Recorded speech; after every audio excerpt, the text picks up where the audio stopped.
하나님께서 오늘 우리에게 주시는 말씀 봉독합니다. 베드로전서 3장 18절에서 22절까지의 말씀입니다.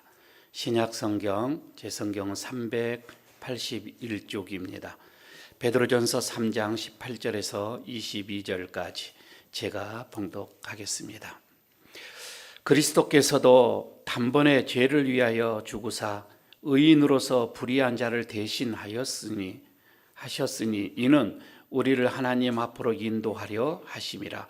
육체로는 죽임을 당하시고 영으로는 살리심을 받으셨으니 그가 또한 영으로 가서 옥에 있는 영들에게 선포하시니라. 그들은 전에 노아의 날 방주를 준비할 동안 하나님이 오래 참고 기다리실 때에 복종하지 아니하던 자들이라. 방주에서 물로 말미암아 구원을 얻은 자가 몇 명뿐이니 겨우 8명이라. 물은 예수 그리스도께서 부활하심으로 말미암아 이제 너희를 구원하는 편이 곧 세례라. 이는 육체의 더러운 것을 제하여 버림이 아니요 하나님을 향한 선한 양심의 강군이라. 그는 하늘에 오르사 하나님 우편에 계시니 천사들과 권세들과 능력들이 그에게 복종하느니라. 아멘. 여기 앉아 계신 여러분들, 그리고 또 영상으로 예배드리시는 우리 가족 여러분들, 각자의 사람에게는 무게는 좀 다를 수는 있겠지만 이 고난 말입니다. 고난의 무게는 조금씩 다를 거예요. 하지만 고난과 상관없는 사람은 한 사람도 없을 거예요. 나름대로의 고난이 있겠지요. 색깔이 다르고 무게는 다르지만 말입니다. 그런데 내가 잘못으로 인해서 고난이 올 수도 있죠. 누구에게 탓하겠습니까? 누구에게 원망할 수도 없습니다. 하지만 다른 사람으로 인하여서 내가 고통을 받을 때가 있어요. 참 억울하지요. 그러나 이것보다 좀 더 나가게 되면 내가 참 착한 일을 했는데 선한 일을 함으로 인하여서 당하는 고난을 또 맞이할 수도 있습니다. 그럴 때는 내가 2번 다시 착한 일 안 할 거야 라고 생각을 할 수도 있겠습니다. 이런 고난 가운데 있는 사람들에게 참 위로해 줄 수 있는 말은 그 어떠한 것보다도 그래, 나도 그와 같은 상황에 처한 적이 있어 라고 이렇게 같은 공감을 표현해 주는 것이 아닐까 생각을 해보기도 합니다. 여러분, 우리가 베드로 전서잖아요. 이 베드로 전서라고 하는 이 책은 그때 당시에 소아시아 지역, 그러니까 지금 뭐 터키랄지 그쪽 지역 말입니다. 이 소아시아 지역에 있는 이 교회들, 그리고 그 지역에 흩어져 있는 그리스도인들에게 주는 말씀이었는데 그들은 그때 당시에 상당한 고난을 당하고 있었습니다. 그런 그들에게 위로해 주기 위해서 쓴 서시입니다. 베드로전서는 이렇게 보면 될 것 같고요. 그때 당시 상황으로 보게 되면 이런 상황이었어요. 뭐 지금도 마찬가지지만 한 사회의 어떤 주류를 이루고 있는 어떤 환경들이 있지요. 그런데 그때 당시에 모든 사회 주류를 이루고 있는데 반한 게 반대적인 그런 사람들이 그리스도인이었다고 하는 것입니다. 예를 들어서 그때는 모두가 지역에 신전이라고 하는 것이 있었어요. 제사를 지내는, 그게 황제를 숭배하든 그렇지 않으면 그 지역에 어떤 신을 숭배하던 어떤 신전 제사가 있었는데 그리스도인들은 이거를 지내지 않습니다. 그러니까 모든 주류가 다 그렇게 해 나가는데 유독 그리스도들만 그렇게 해 나가지 않으니 그들이 주류가 생각할 때는 이게는 반사회적인 인물이에요. 그래서 그리스도인들을 아주 못마땅하게 생각하고 주류에서 배제를 시킵니다. 그래서 성경에서 종종 보면은 그리스도인들을 외인이라, 거류인이라, 나그네라 이렇게 표현을 많이 했습니다. 상당한 고통을 많이 당했죠. 여러분, 그런 상황 속에서 그리스도인들을 향해서 말합니다. 지금 이 성경은 베드로전서는 고난, 이 고난을 어떻게 우리가 해석을 할 것인가? 두 번째는 고난과 어떻게 싸워야 할 것인가? 세 번째는 이런 과정 속에서 자신의 믿음을 어떻게 표현할 것인가? 이것을 본문에서도 말씀을 해주고 있습니다. 여러분, 본문과 형태는 조금 다르지만 오늘날의 우리들의 상황도 저는 마찬가지라고 봐집니다. 우리 여러분 사회가 그렇게 기독교를, 우리 예수 믿는 것을 우호적으로 이렇게 생각을 해주지는 않습니다. 보이지 않는 여러분 부정적인 시선들이 너무 많이 있습니다. 그러므로 인하여서 차별을 당하기도 하고, 그러므로 인해서 손해를 보기도 하고, 고통을, 고난을 당하기도 하는 것이 지금 현 시대이기도 합니다. 여러분, 이런 시대 속에서 우리에게도 분명하게 내 믿음에 대해서 여러분 우리는 표현을 어떻게 해줘야 합니다. 내 가지고 있는 이 믿음을 분명하게 대답을 해줘야 된다고 하는 것이죠. 우리가 사실 믿음 생활을 잘해요. 주일 성수 여러분 잘하지요. 성경에서 말하는 대로 그래요. 11조도 잘합니다. 나름대로 신앙생활을 잘함에도 불구하고 어려운 일을 당할 때가 있습니다. 고통을 당할 때가 있지요. 옳지 않는 정말 생각지도 못한 질병을 걸릴 때가 있습니다. 아니, 경제적인 어떤 이런 어려움도 당할 때도 있습니다. 여러분, 이럴 때 말입니다. 물론 누구에게나 한 번쯤 다가오는 이런 어려움들을 내가 경험을 하면 이 일로 인해서 내가 어떤 하나님을 원망하거나 누구를 원망 그러지는 않아요. 왜? 다른 사람도 다 겪으니까 이렇게 생각을 할 수도 있지요. 그런데 말입니다. 정말 모를, 정말 이해할 수 없는 그런 고난을 당할 때가 있어요. 아무리 생각해봐도 내가 잘못한 것이 없는데, 내가 하나님 앞에 그렇게 내가 죄를 범한 적도 없는데 그 고난의 이유를 모르겠다고 하는 거예요. 여러분, 그런 경우가 있잖아요. 어느 참 믿음이 좋은 권사님이 계셨어요. 이 권사님이 정말 사랑하는 딸 둘이가 있었는데 그 딸 둘이를 먼저 하늘나라에 보냈습니다. 믿음이 좋은 권사님인데 이걸 못하겠다는 거예요. 그러면서 시간이 많이 지났어요. 여전히 그 권사님은 뭐라고 하냐면, 내가 아직까지 하나님 앞에 죄를 회개하지 못한 것이 뭐가 있는가, 이렇게 생각을 하는 거예요.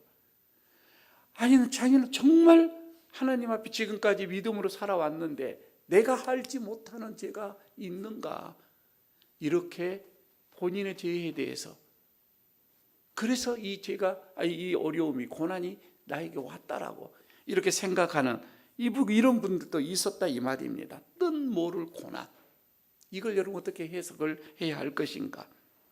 여러분, 우리가 그렇잖아요.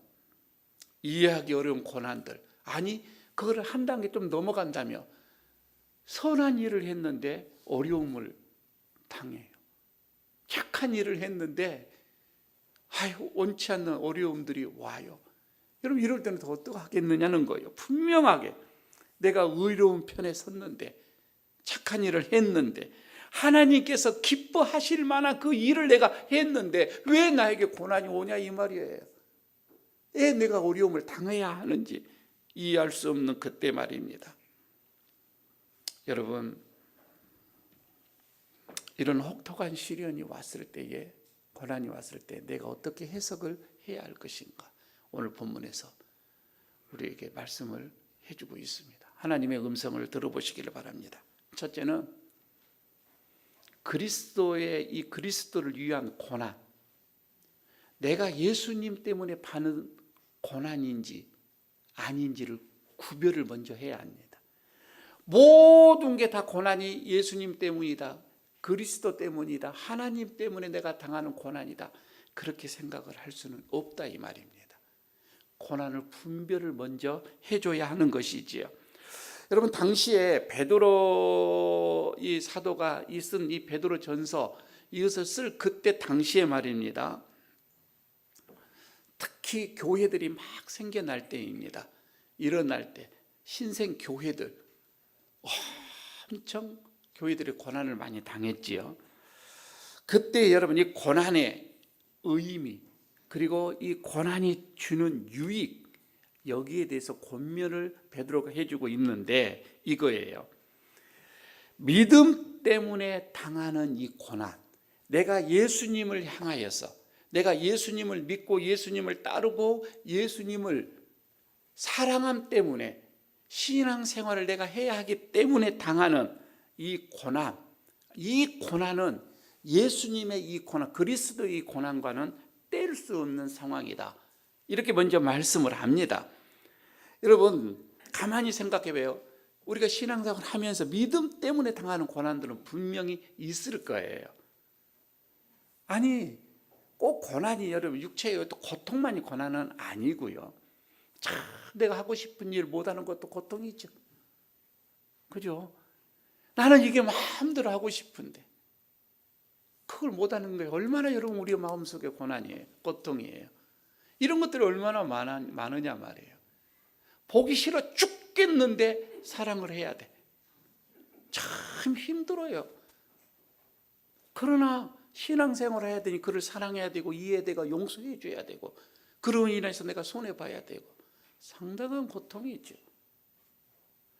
여러분, 이렇게 예수님 때문에 받는 이 고난, 그러나 그렇지 않는 신앙생활을 하면서 고난들이 너무 많이 있어요. 믿음 때문에 당하는 고난이 아니라 내 잘못으로 인해서 고난당한 것들이 얼마나 많아요. 병이 왔어요. 덜컥 왔어요. 근데 그 가만히 보니 내가 과식해서 왔어. 내가 사고를 당했어요. 운전을 하고. 그런데 가만히 보니 그걸 내가 과속을 해서 당한 거예요. 아니, 내가 경제적으로 많이 어려워요. 가만히 보니 내가 과소비를 했는 거예요. 여러분, 이런 내가 잘못으로 인해서 오는, 그래서 고통을 당하고 고난을 당하는 것들이 너무 많이 있습니다. 그런데 이것을 하나님이 주시는 고난이야, 이렇게 생각을 하면 안 된다 이 말입니다. 그럴 수는 없잖아요. 구별을 해라 이 말입니다. 고난은 분명하게, 내가 당하는 고난은 구별을 해야 합니다. 우리 젊은이들이 요즘 쓰는 용어 하나가 있어요. 과몰입이라고 하는 단어가 있습니다. 그러니까 이 과몰입이라고 하는 것은 내가 어떠한 상황에 너무 지나치게 깊게 들어가 버립니다. 그러니까 게임의 세계에 들어가든지 어떤 무슨 영화의 세계로 들어가든지 거기에 들어가 가지고 헤어나오지를 못해요. 그러니까 현실의 속에서도 그걸 그냥 적용을 시켜버리죠. 과몰입이에요. 여러분, 우리가 이런 것을 보면서 고난이라고 하는 여러분 이 개념도 너무 우리가 이거에 깊게 들어가서 모든 고난은 하나님께서 다 주시는 것이야. 아니, 여러분 신방 가가지고 병원에 무슨 병원을 가서도 그거 앞보면 하나님께 너 죄 졌지, 이래버리면 안 된다 이 말입니다. 무엇 때문에 당한 고난인지 아직 우리는 모르잖아요. 그가 참 어려운 일을 당했어요. 저 봐라, 저 하나님께서 저게 벌을 내리신 거야, 이래버리면 안 된다 이 말이죠. 우리가 그렇게 상대방을 판단할 수도 없고, 또한 내 자신에게도 여러분 그렇게 생각을 해서는 안 될 것입니다.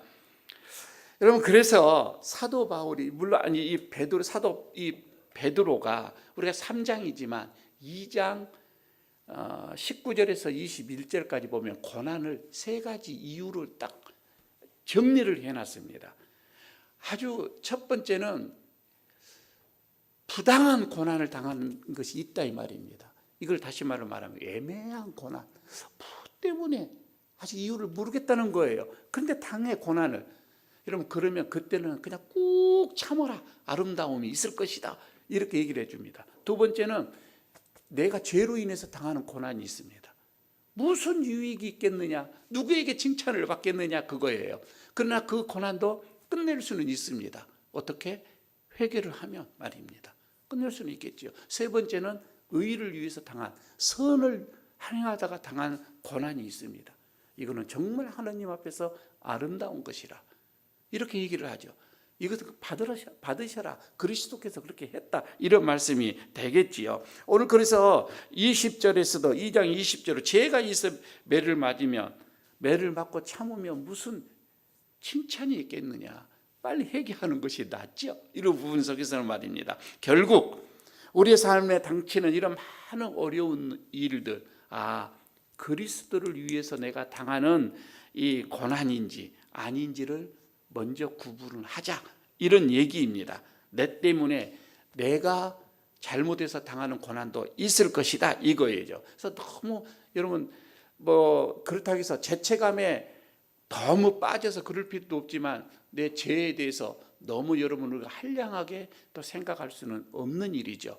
내 자신을 살펴보고 내가 하나님 앞에 그랬던 것이 없는지 먼저 보는 거고, 그리고 이 고난을 정리를 먼저 하는 게 첫 번째입니다.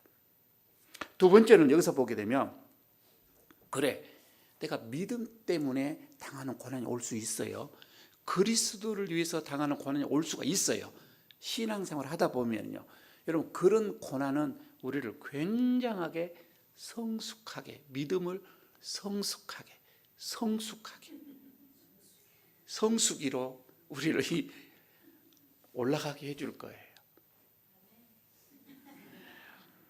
오늘 18절을 여러분 보시기를 바랍니다. 그리스도께서도 단번에 죄를 위하여 죽으사 의인으로서 불의한 자를 대신하셨으니 이는 우리를 하나님 앞으로 인도하려 하심이라. 육체로는 죽임을 당하시고 영으로는 살림을 받으셨으니.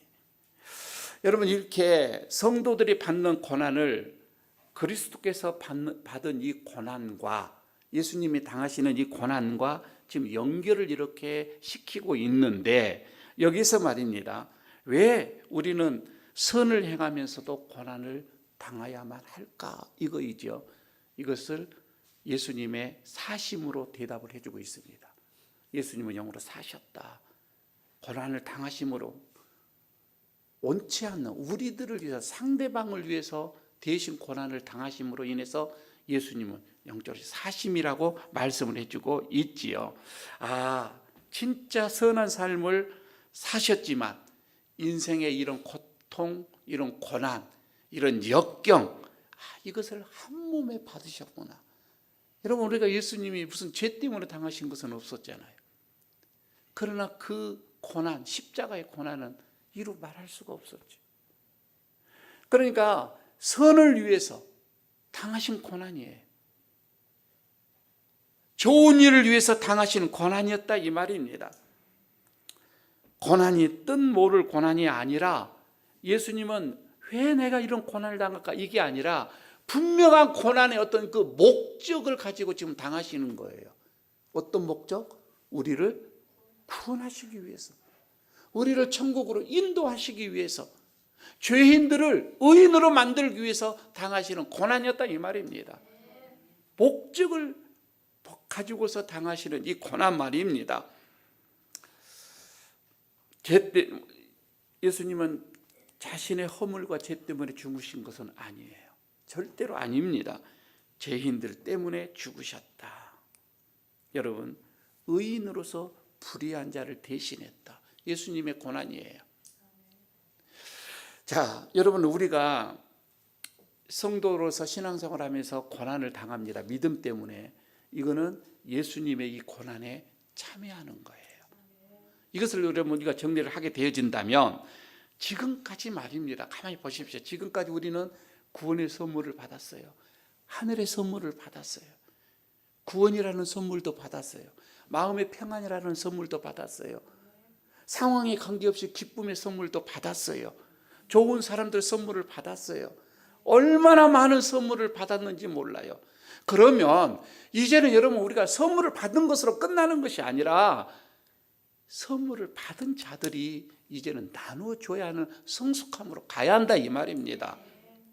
언제까지 선물로 이 받은 것으로 끝낼 것인가, 이 말입니다. 이제는 편안함을 누리고 어떤 많은 받음으로 해서 즐거움으로 누리는 것이 아니라, 이제는 본격적으로 우리의 신앙은 성숙함으로 가야 돼요. 여러분들 자녀들이 참 성숙했다라고 느낄 때가 언제입니까? 자녀를 키워보시는 분들, 야, 많이 컸네, 이제 성숙했네 랄 때가 언제예요? 몇 가지가 있을 거예요. 어떤 사람들은 자녀가 군대 갔을 때에 아유, 이제 성숙 다 컸네. 어떤 자녀가 취직을 이제 직장 생활을 딱 시작을 합니다. 아, 이제 다 컸네. 누구는 결혼을 했을 때에 아, 다 컸다. 아니, 그렇지 않으면 이 자녀가 부모가 이제 됐어요. 아이를 낳고 부모가 되면 그래, 이제 다 컸다. 이렇게 부모들은 생각할 때가 있습니다. 여러분, 이거는 공통적인 게 하나가 있어요. 자녀들이 이제는 어떠한 어려움을 당하고 우리들이 그거 다 겪어왔던 힘든 상황, 어려운 상황을 이제 그들이 경험하고 맞이할 때를 우리는 성숙함이라 얘기를 한다 이 말입니다. 여러분, 이런 것을 보게 되어지면 우리의 신앙도 마찬가지입니다. 우리의 신앙의 여정 속에서 가만히 여러분 보십시오. 이제는 우리가 선하게 살고자, 어렵게 살고자, 남을 위해서 헌신하고 희생하고 살고자 고난을 받는 순간이 올 때가 있다 이 말입니다. 믿음대로 살려고 하니, 그 믿음을 내가 이렇게 표현하려고 하니 거기서 고난이 올 때가 있더라 이 순간이 있어요. 여러분, 그때 말입니다. 우리의 신앙이 이제 성숙으로 간다 이 말입니다. 아, 내가 신앙이 성숙해졌구나. 새 가족들에게는 그게 없어요. 그냥 하나님의 은혜만이 있어요. 우리도 다 경험을 했잖아요. 그저 하나님의 은혜만 기도하면 다 응답이 되고요. 그저 좋아요.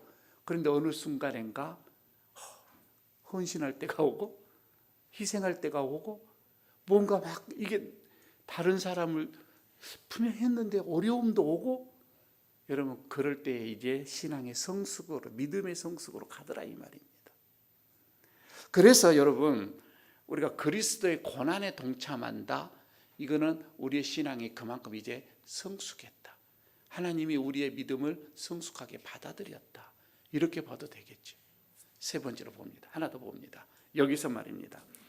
그리스도를 위해서 받은 이 고난은 하나님의 나라, 하나님의 사역, 하나님의 이 구원의 사역에 우리는 직접 동참하는 일이다. 그러니까 하나님께서는 우리를 부르시고 하나님의 그 역사를 이루어 가는데 우리를 통해서 하나님이 이루어 가셔요. 결국은 뭐냐면은 하나님은 이 땅의 모든 만민들이 구원을 얻기를 원하시는 것입니다. 그런데 그 구원을 얻기를 원하시는 구원의 사역을 우리를 통해서 하나님이 이루어 가시더라 이 말입니다. 여러분, 여기에서 21절을 여러분 보시기를 바랍니다. 물은 예수 그리스도께서 부활하심으로 말미암아 이제 너희를 구원하는 편이 곧 세례라, 이렇게 말씀을 하죠. 그러면서 이는 육체의 더러운 것을 제하여 버림이 아니요 하나님을 향하신 선한 양심의 강군이라. 여러분, 이게 무슨 말씀인가니? 베드로는 예수님이 받으시는 이 고난이 구원을 위한, 하나님의 구원의 사역을 위한 것이라고 해석을 일단 했습니다. 특히 그래서 19절에서 보게 되니 옥에 가서도 선포를 했다 이 말입니다. 그러니까 그 옥에 그 영들에게 선포를 한 거예요. 그 영들은 누구였느냐? 노아 시대 때에 그 노아가 그렇게 목청을 높이면서 방주로 들어오라, 그래야 하나님의 구원을 받게 될 것이다, 이렇게 전도를 했음에도 불구하고 그들은 경멸하고 웃고 무시하고 들어오지 않음으로 인해서 물로 다 심판을 받은 자들이죠. 불순종한 자들이다 이 말입니다. 그들에게 가서 주님은 선포를 했다, 이렇게 말씀을 하고 있지요. 물론 여러분, 이걸 해석을 하는 건 상당하게 신학적으로 어렵습니다. 이거는 다음에 기회가 있으면 자세하게 말씀을 드리겠지만, 여기서 중요한 것은 뭐냐면 예수님께서 말입니다, 사역을 하실 때에 살아계실 동안에 3년 반 동안 그렇게 하늘나라 복음을 위해서 선포하셨던 것, 살아계실 때만 하신 것이 아니라 예수님은 죽어서도 옥에 가셔도 그 복음을 선포를 하셨다 이 말입니다. 이것을 말씀을 하는 거고요. 그러니까 이미 먼저 세상을 떠난 자들이나 안 그러면 지금 살아있는 자들에게나, 그렇지 않으면 앞으로 다가올 태어날 자들에게까지도 예수님께서는 복음을 선포하셨다 이 말이에요. 그것을 말씀을 하고 있는 거이죠. 예수님의 구원은 우주적인 거예요. 영원한 거예요. 여러분 예수님이 선포하실 때 우리가 그때 2000년 전인데 이 세상에 꿈이라도 생각을 했겠어요. 그러나 우리에게까지도 주님은 그때 선포를 하신 거예요. 자, 예수님의 그 전의 사람이나 예수님의 시대의 사람이나 후에 있을 사람들에게 온 우주적으로 복음을 선포하셨다. 여러분 물이 뭐였어요? 그때 당시 물은 심판이었어요. 그렇죠? 그래서 노아의 홍수 때에 다 물로 세상을 심판을 하셨어요. 홍해 바다를 건널 때에 그 물로 저들의 모든 이집트의 사람들을 백국 군인들을 다 삼켜버렸어요. 저기도 누구입니까? 물고기의 요나도 어떻게 보게 되면 그 물속에서 심판을 받는 것과 같은 거예요. 물로 던짐을 받았던 거이죠. 물은 그때 당시에 심판이었어요. 그러나 지금 여기에서 예수님께서는 부활하심으로 인해서 물은 뭐가 됐다? 세례를 의미를 했습니다. 세례는 뭘 의미한다? 구원을 의미했다 이 말입니다. 다시 말씀을 드리면은 이게 노아 홍수 이후에 무지개가 쫙 피었던 것처럼 이렇게 구원이라고 하는 것, 이 세례라고 하는 것은 이제는 더 이상 심판이 아니라 하나님의 은혜다 이 말입니다. 여러분 이게 세례의 신비인 것입니다. 하나님께서는 심판의 도구를 가지시고 이제는 이것은 구원의 도구로 사용을 하셨던 거예요.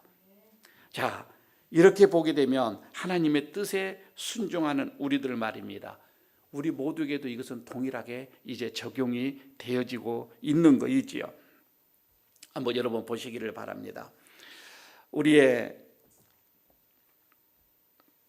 예수님께서 고난을 구원으로 이제 바꾸어 놓으신 이것을 한번 생각을 하시면서 우리가 당하는 이런 고난, 예수님 때문에, 믿음 때문에 여러분 우리가 당하는 이런 고난들 말입니다.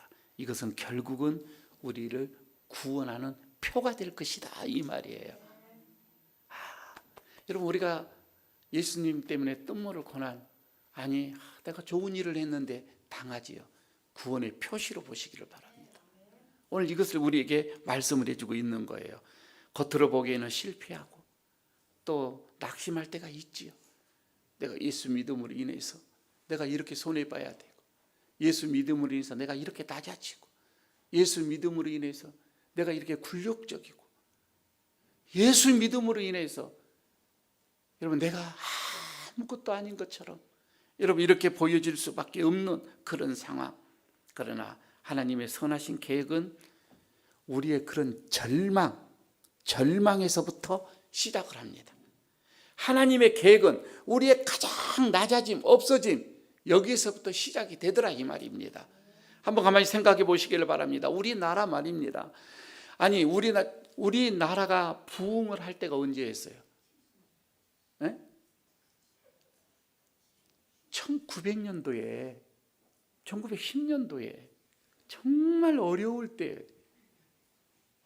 그때 교회 부흥은 시작이 되어집니다. 그리고 6.25가 지난 다음에 얼마나 절망적이었어요. 피난민 시절. 그때 교회는 신앙 부흥하기 시작을 합니다. 아니 성경을 보더라도요. 성경 교회들이 확 살아날 때가 언제예요? 초대교회 때 그렇게 핍박을 받고 어려움을 당할 때에 그냥 땅굴 속으로 막 다 들어가고 핍박을 받을 때 그때 교회는 그냥 부흥의 역사를 이루었대입니다. 예수님께서 가장 놀라운 역사를 이룰 때가 어디예요? 십자가예요. 여러분 거기서 가장 놀라운 역사가 이루어지잖아요. 고난 속에서 말입니다. 고통 속에서 말입니다. 그러니까 우리가 받는 이 고난 또한 그렇게 여러분 우리는 예수를 믿음으로 인해서 신앙 때문에 우리가 당하는 고난이라면 그것은 가장 큰 의미가 있어요. 그리고 거기에서부터 이 고난은 하나님이 분명히 목적을 가지고 이루어 가실 것입니다. 그걸로 끝나는 것이 아니라 우리가 여러분 그런 믿음 때문에 당하는 것은 분명한 그 고난은 목적이 있을 것이고 이유가 있을 것이고 십자가로 끝나는 것이 아니라 그 뒤에 부활이 있을 것이라 이 말입니다. 날이 갈수록 여러분 우리가 살아가는 이 사회는 정말 각박합니다. 예전하고 비교할 수 없는, 아니 교회에서도 마찬가지예요. 이전에 여러분 우리가 교회 생활하는 것과는 지금 너무 달라요. 행복함으로 달라진 게 아니라 참 힘듦이에요. 신앙생활 함이 말입니다. 사회도 마찬가지입니다. 그러기에 우리의 삶에는 어떻게 보면 고난이 많이 있고 우리 신앙생활을 하면서도 어려움이 많이 있고 목회를 하면서도 예전과 달리 많은 어려움이 있는 것은 사실입니다. 희망과 기쁨은 찾아보기 없는 시대라 이렇게 얘기들을 합니다. 우리 청년들 꿈을 펼치기가 너무나도 힘들고 어려운 시대입니다. 우리 부모님들 자녀들을 교육함이 자녀를 두고 있는 우리 보면 예전 같지가 않잖아요.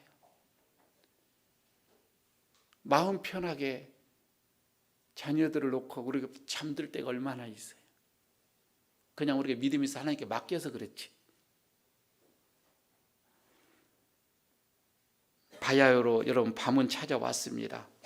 긴 겨울이 찾아온 것일 수도 있습니다. 저는 오늘 이것을 어떻게 표현하냐면 이제 사순절이 시작이 됐습니다. 지난 수요일부터 시작이 돼서 깊은 고난의 40일을 우리는 가게 될 거예요. 갈수록 고난이 깊어질 수도 있고 어려울 수도 있고 힘들 수도 있습니다. 그러나 고난은 십자가로 끝나는 것이 아니에요. 십자가의 뒤에 분명 찬란한 부활이 기다리고 있는 줄로 믿습니다. 여러분 우리가 40일을 이제 가는데 뜻모를 고난이 온다 할지라도 너무 당황하지 마시기를 바랍니다. 선을 위해서, 예수님을 위해서, 착한 일을 위해서 믿음 때문에 당하는 고난이다면 더 여러분 자신을 가지십시오. 당당하십시오. 주님이 그렇게 당하셨습니다. 그리고 주님은 그 고난을 위해서 큰 영광을 얻으셨습니다. 우리에게도 이런 고난, 주님의 뒤를 따르는 그런 고난이 되어지기를 바랍니다. 그래서 큰 영광을 함께 누리는 저와 여러분들 되시기를 바라겠습니다. 아버지 하나님, 고난을 통해 우리는 그리스도의 고난에 동참하게 되며 또 그를 통해서 그리스도의 구원과 회복에도 함께 동참하는 성숙한 그리스도인이 될 걸로 믿습니다. 뜻모를 고난 속에서 우리가 괴로워지 않게 하여 주시고 선을 위해서 당하는 고난에 너무 우리가 절망하지 않게 하여 주시고 이 고난을 통하여서 주님과 하나가 되어 하나님의 뜻을 이루는 그런 복된 그리스도인들, 우리 에일교회 성도들 되게 하여 주시옵소서. 예수님 이름으로 기도드리옵나이다. 아멘.